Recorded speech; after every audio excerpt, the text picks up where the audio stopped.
मैं हूं अदील इम्तियाज़ और आज मैं आपको एक वॉल्केनो की स्टोरी सुनाऊंगा। क्या आपने कभी वॉल्केनो को इरप्ट होते हुए आतिशबाजी को फटते हुए देखा है?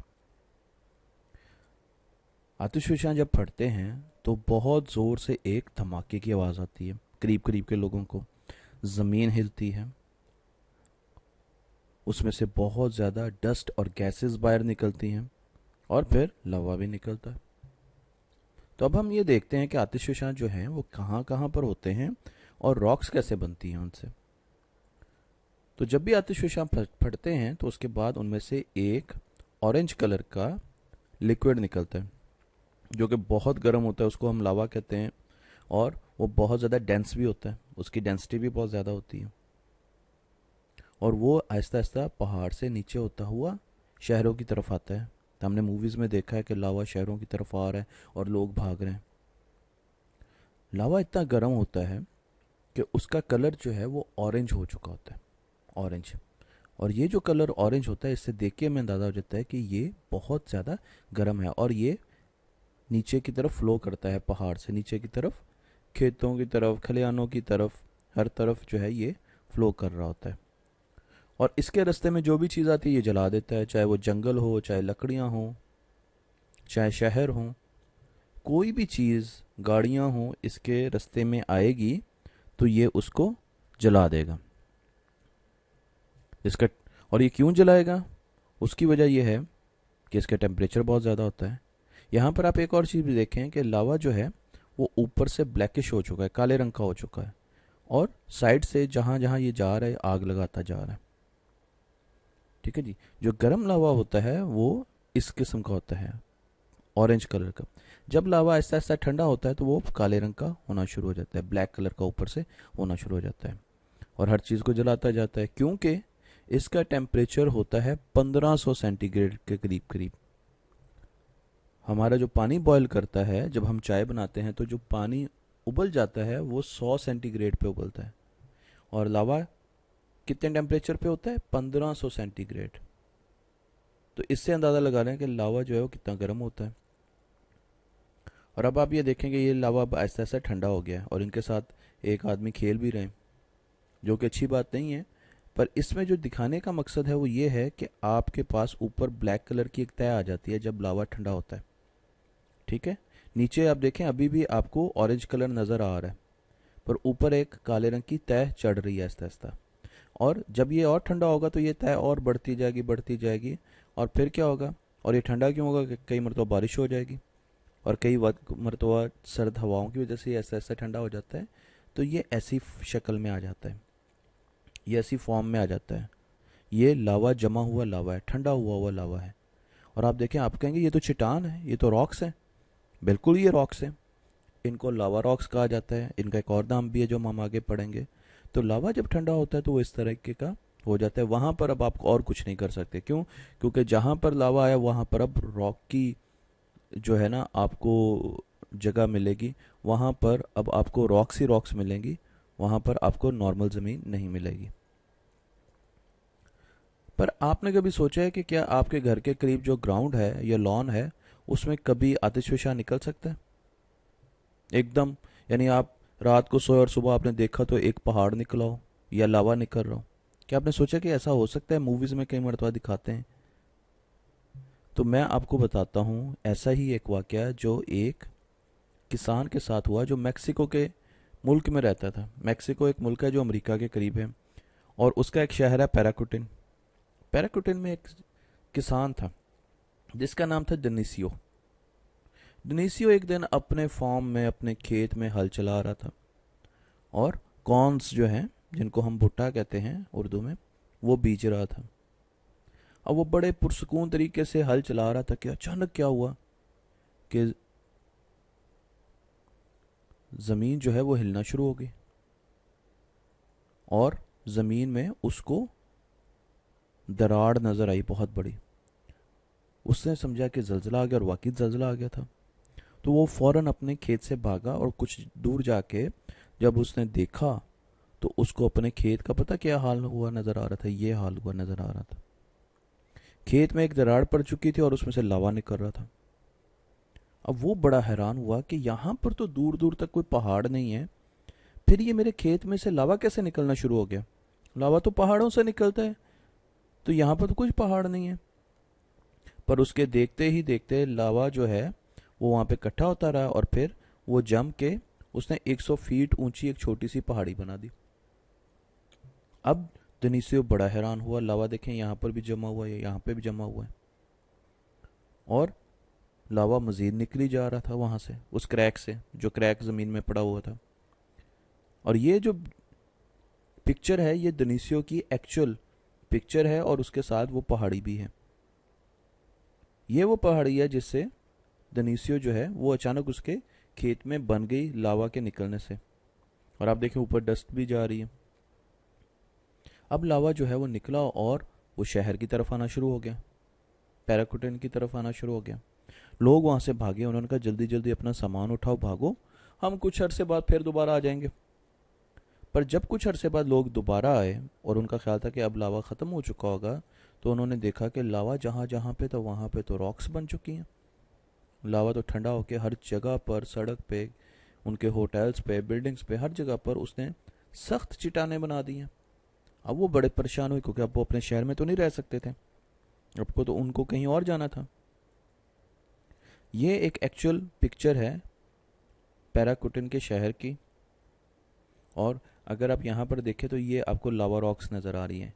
लावा रॉक्स को हम बसाल्ट कहते हैं, बसाल्ट, ये नाम है लावा रॉक्स का।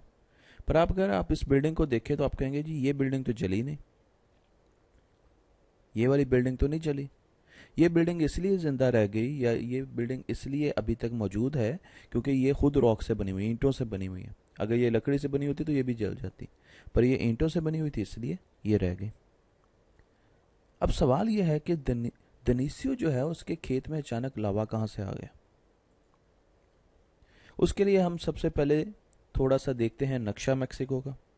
मैक्सिको ये पूरा मुल्क है, ये देखें, ये पूरा जो है ना ये मैक्सिको, ये मैक्सिको की कोस्ट भी है, ठीक है। अच्छा जी, और यहाँ पर ये खलीज भी है मैक्सिको की, ठीक है जी। अच्छा, यहाँ पर मैक्सिको में जो बड़े बड़े वॉल्केनोज हैं वो यहाँ पर हैं, देखें ये 3 मैंने शो किए हैं, यानी यहाँ पर एक माउंटेन रेंज है और यहाँ पर भी है, एक बिल्कुल साइड पर करके भी है। तो इसका मतलब ये है कि ये पूरी एक माउंटेन रेंज है, ठीक है। अब अगर एक अगला वॉल्केनो ने अपीयर होना है, पहाड़ ने अपीयर होना है, तो वो कहाँ पर होगा? उसके ज़्यादा चांसेस कहाँ पर हैं? उसके ज़्यादा चांसेस हैं कि वो उनके बीच में कहीं होगा, ठीक है। और ये जो पूरी रेंज थी इसके नीचे लावा ही लावा होने के बहुत चांसेस थे, ज़मीन गर्म होने के और लावा होने के चांसेस बहुत थे। तो अब दनीसियो का घर कहाँ था? पैराकुटन शहर कहाँ पे है? पैराकुटन शहर ये देखें यहाँ पर बीच में, बिल्कुल बीच में। अगर ये शहर कहीं इस तरफ होता तो शायद यहाँ पर ये वाक़या पेश ना आता, पर क्योंकि ये शहर यहाँ पे बीच में था तो यहाँ पे बहुत ज़्यादा चांस, क्योंकि इसकी दाईं तरफ भी वॉल्केनोज थे और बाईं तरफ भी वॉल्केनोज थे, तो यहाँ पे बहुत ज़्यादा चांसेस थे कि इस ज़मीन के नीचे लावा भी होगा और किसी दिन यहाँ से एक वॉल्केनो नमूदार भी हो जाएगा। तो इस वजह से फौरन यकायक दनीसियो के खेत में उसको एक चोटी बनती हुई नजर आई, ठीक है जी। अगर हम दुनिया का नक्शा देखें तो ये मैंने दुनिया का नक्शा दिखाया है। यहाँ पर अगर आप देखें ये अमेरिका है, साउथ अमेरिका, नॉर्थ अमेरिका, ऊपर कनाडा है, इस तरफ रशिया है, ये एशिया है, ये अफ्रीका है और ऑस्ट्रेलिया। तो थोड़ा सा डिफरेंट तरीके से हमने ये नक्शा बनाया। पर ये क्यों बनाया? ये इसलिए बनाया कि आपको ये दिखाना है कि दुनिया में सबसे ज़्यादा जलजले कहाँ पर आते हैं और वॉल्केनोज कहाँ पर हैं। तो अगर आप दुनिया के सारे वॉल्केनोज को इस नक्शे पे प्लॉट करें तो ये देखें जी, ये दुनिया के बेशतर ज़्यादातर वॉल्केनोज जो हैं वो यहाँ पर पाए जाते हैं। साउथ अमेरिका के कोस्ट पे पाए जाते हैं, ठीक है, वेस्ट कोस्ट है ये। नॉर्थ अमेरिका की कोस्ट पे, फिर उसके साथ साथ एशिया की आते हुए और ऑस्ट्रेलिया की तरफ आ जाते हैं। तो दुनिया के ज़्यादातर वॉल्केनोज जो हैं वो इस जगह पर पाए जाते हैं और यहाँ पर सबसे ज़्यादा जलजले आते हैं। और इसको हम, ये पूरा एक पैटर्न है तो इसको हम ऐसे शो कर सकते हैं एक लाइन में। ये छोटा सा अर्थवॉर्म लग रहा है, पर इस लाइन में हम बता सकते हैं कि दुनिया के ज़्यादातर वॉल्केनोज हैं। अच्छा, वॉल्केनोज जो है वो हमेशा ग्रुप की फॉर्म में होते हैं। अगर मैं आपको यहाँ पर दिखाऊं तो ये देखें, यहाँ पर ये इस नक्शे में आग लगी हुई दिखाई गई है। तो ये ऐसे नहीं लग रहा है जैसे कोई रिंग हो, गोल दायरा सा हो, रिंग सा हो। इसीलिए इसका नाम जो है, इसको कहा जाता है ring of fire. Ring of fire का मतलब है वो जगह है जहाँ पर दुनिया की सबसे ज़्यादा वॉल्केनोज हैं, और वो ये वाली हैं। ये देखें यहाँ पर, ये इसको रिंग ऑफ फायर कहा गया है, रिंग ऑफ फायर। इस पूरे पैटर्न को रिंग ऑफ फायर कहा जाता है। यहाँ पर साइंसदान जो हर वक्त जो है मौजूद होते हैं, और वो मुख्तलिफ रिसर्च कर रहे होते हैं।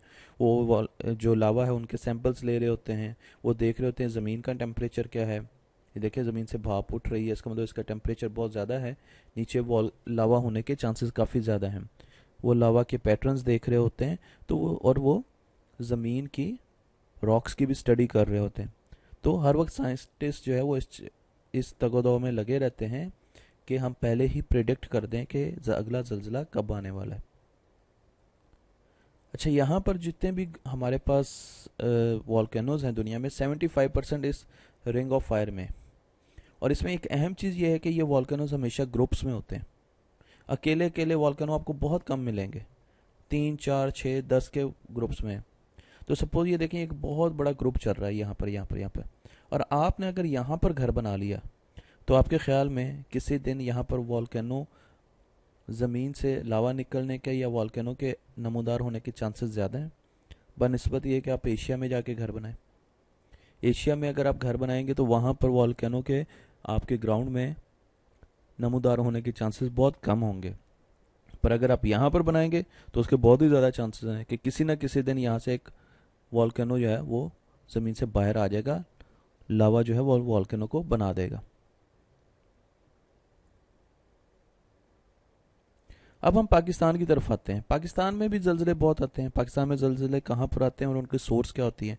अमूमन हम सुनते हैं कि जल्जला जो आया वो हमारे बलूचिस्तान के इलाके से या शुमाली इलाकों से और अफ़गानिस्तान के। तो यहाँ पर ज़्यादातर सोर्सेज हैं, यहाँ पर वो वॉल्केनोज पाए जाते हैं जहाँ से ये जल्जला आता है। ठीक है जी। और मैं यहाँ पर रहता हूँ जहाँ पर ये ब्लू डॉट है, ठीक है, इनसे दूर, इनसे काफ़ी दूर मैं रहता हूँ। ठीक है। अगर आप बलूचिस्तान की तरफ जाएं तो आपको कई जगह पर ऐसे तालाब नज़र आएंगे जिनका पानी बॉयल हो रहा है, उबल रहा है। अफगानिस्तान में भी ऐसे है। क्यों पानी उबल रहा है? क्या सूरज की रोशनी से पानी उबल सकता है? कभी देखा है आपने? जिस इलाके में मैं रहता हूँ वहाँ पर सबसे ज़्यादा गर्मी पड़ती है, पर मैंने आज तक पानी सूरज की रोशनी से उबलते हुए नहीं देखा। कई जगह पर आपको नज़र आता है कि पानी तो उबल रहा है, साथ साथ मिट्टी बहुत गर्म हुई हुई है। मिट्टी तो सूरज की रोशनी से गर्म नहीं हो सकती बहुत ज़्यादा। तो फिर क्या वजह हो सकती है? फिर वजह यही हो सकती है कि इस ज़मीन के नीचे कोई बहुत गर्म चीज़ है, और वो क्या हो सकती है? लावा। तो यहाँ पर किसी वक्त भी इस चीज़ के बहुत चांसेस हैं कि यहाँ पर लावा जो है वो किसी ऐसी जगह से, सुराख से, दरार से बाहर निकलना शुरू हो जाए और फिर आहिस्ता आहिस्ता वॉल्केनो बन जाए। और कई जगह पर आपको नज़र आता है कि वहाँ पर लावा रॉक्स जो हैं वो आपको नज़र आ रही हैं। तो इसका मतलब कि पहले यहाँ पर बहुत जलजिला आ चुका है, यहाँ पर एक वॉल्केनो इरप्ट हो चुका है, यहाँ पर लावा आ चुका है, और फिर वो ठंडा होके लावा रॉक्स की शक्ल में बन गया। तो ये सारी चीज़ें आपको बताती हैं कि यहाँ पर ये वो जगह है जहाँ पर वॉल्केनोज जो हैं वो इरप्ट हो सकते हैं, और ये वो जगह है जहाँ पर किसी वक्त भी ज़मीन में झटके महसूस हो सकते हैं और लावा बाहर आ सकता है। अब मेरा घर जो है इस फॉल्ट लाइन से, इस वॉल्केनिक एक्टिविटी से बहुत दूर है। जहाँ पर ये जल्जले आ रहे हैं ना, इनसे दूर है। पर एक दिन मैं अपने घर के बाहर सैर करने गया तो मैंने एक छोटी सी हिल देखी, उसके ऊपर घास ही घास था। मैं वहाँ पर गया तो मुझे वहाँ पर एक पत्थर नज़र आया। मैंने वो पत्थर उठाया तो मैं हैरान रह गया। क्यों? क्योंकि ये पत्थर तो लावा रॉक थी, बसाल्ट, जो हमने देखा था। मैंने आके बड़ा गौर किया। मैंने कहा हमारे शहर में तो कभी हमने देखा ही नहीं कि जल्जला आया हो, फिर ये पत्थर यहाँ पे कहाँ से आया? तो मैंने अपने शहर की हिस्ट्री पढ़ी, और जब मैंने हिस्ट्री पढ़ी तो मुझे पता चला कि बहुत अरसे पहले की बात है कि अब तो ये जो वॉल्केनोज हैं वो इस तरीके से बॉर्डर पे हमारी सरहद पर हैं। पर बहुत अरसे पहले जहाँ पर मैं रहता था यहाँ पर भी एक वॉल्केनो होता था, यहाँ पर भी एक रेंज थी, और वो आए दिन इरप्ट होते रहते थे, उनमें से लावा निकलता रहता था, और वो लावा जो है यहाँ पर रॉक्स बनाता रहता था। जिसमें एक रॉक पुराने अरसे की, सैकड़ों सालों पुरानी एक रॉक मुझे मिल गई। वक्त के साथ साथ ये वॉल्केनो ठंडा हो गया, इसके टेम्परेचर कम हो गए, तो क्या हुआ, इस ये इरप्शन इसकी ख़त्म हो गई और ये एक इसके ऊपर घास आ गया और ये एक हिल की फॉर्म में बन गया। ऐसे ही हिल की फॉर्म बेजरर सी, जिस तरह पहाड़ी नहीं होती जिस पर हम खेलते होते हैं, ये ऐसे बन गया। पर किसी ज़माने में ये एक बहुत बड़ा वॉल्केनो होता था। ठीक है जी, अब ये देखें, ये अब इस किस्म का बन गया। ठीक है, और बहुत दूर है उससे। और अगर आप जाके इसको देखें तो ये पहाड़ी ऐसी है, और ऐसी पहाड़ियाँ हमारे घरों के करीब कई हैं। तो आप जब भी ऐसी कोई पहाड़ी देखें तो आपके जहन में ये चीज़ ज़रूर आनी चाहिए कि ये सैकड़ों सालों पहले हो सकता है कि ये एक वॉल्केनो हो। और अगर आप तलाश करें तो शायद आपको कहीं से ऐसी रॉक, जो जिसे हम लावा रॉक कहते हैं, वो भी आपको मिल जाए।